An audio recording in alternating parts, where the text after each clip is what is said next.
Edward is the same color as Thomas and the same size as James. He can pull coaches and push freight cars.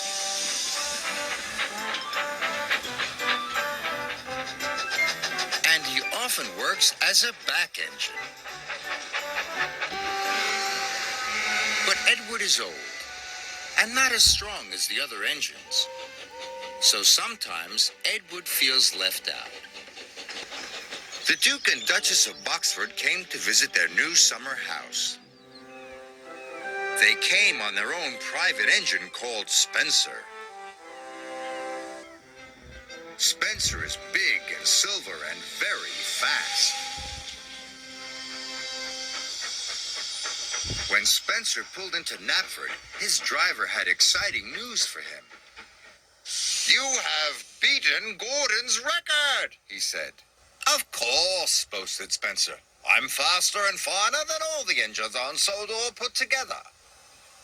Sir Topham Hatt's engines were very cross. "Spencer's just a big silver show-off," sniffed Gordon, and everyone agreed. Sir Topham Hatt spoke to the engines. "Spencer will take the Duke and Duchess to their summer house. Another engine will take their furniture."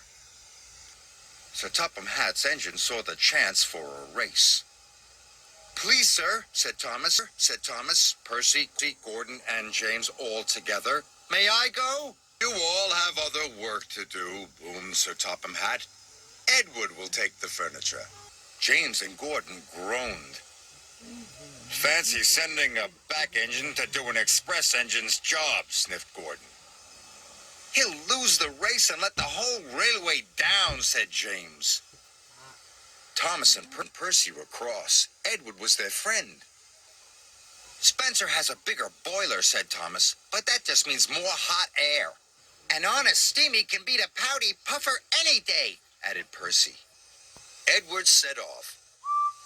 Slow and steady. "We'll do my best, he puffed.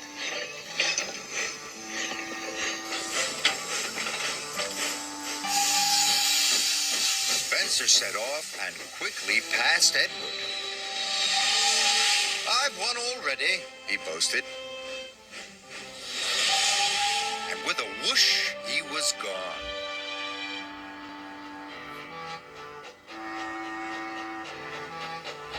Edward came to the bottom of a steep hill. The freight was heavy and he felt very tired.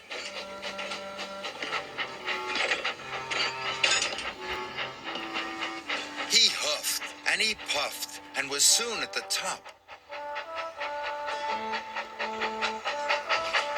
He could see Spencer in the distance and chased him at once. Edward raced down the hill. Spencer stopped at Wellsworth Station. The Duke and Duchess wanted to buy some tea and cakes from the refreshment lady. Edward teetered into view. "Hurry, old boy," laughed Spencer. "Can't have you finishing too far behind me." Edward wished he could have a rest too, but the station master and the porters had heard about the race. "Hooray for Edward!" they cheered. Edward picked up steam and proudly puffed past Spencer. But then the Duke and Duchess finished their tea, and Spencer was off in a flash. He roared past Edward. Fastest and best, he boasted. Edward was nearly out of puff. The furniture felt heavier than ever.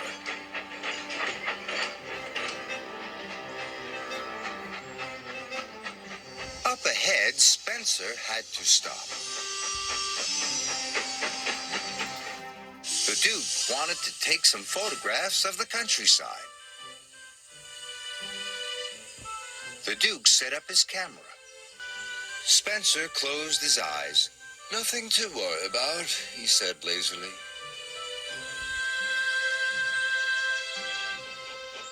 Gordon was returning to Brendam Docks.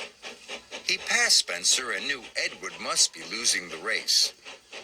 Edward is a waste of steam, he sniffed. But when Gordon passed Edward and saw how hard he was trying, he felt bad about what he had said. "Well done, Edward," he called. "You are a credit to the railway." Edward was so happy his boiler tinkled. He found puff he never knew he had. The Duke and Duchess had finished taking photographs and were back on board. "Time to go," said Spencer's driver and rang the bell. But nothing happened. Spencer was dreaming of victory. He didn't hear the bell. And he didn't hear Edward puffing past him. Spencer's driver rang the bell again. When Spencer finally opened his eyes, he could see Edward heading towards the summer house. Nearly there, he gasped. Spencer took off as fast as he could. But as he reached the siding, his driver ordered him to slow down. "These are old tracks and you are a very heavy engine," he said. "You must go slowly." Spencer had no choice. He had to slow down. And he trundled slowly down the siding. With every click and every clack, he knew he had lost the race. Edward puffed toward the summer house.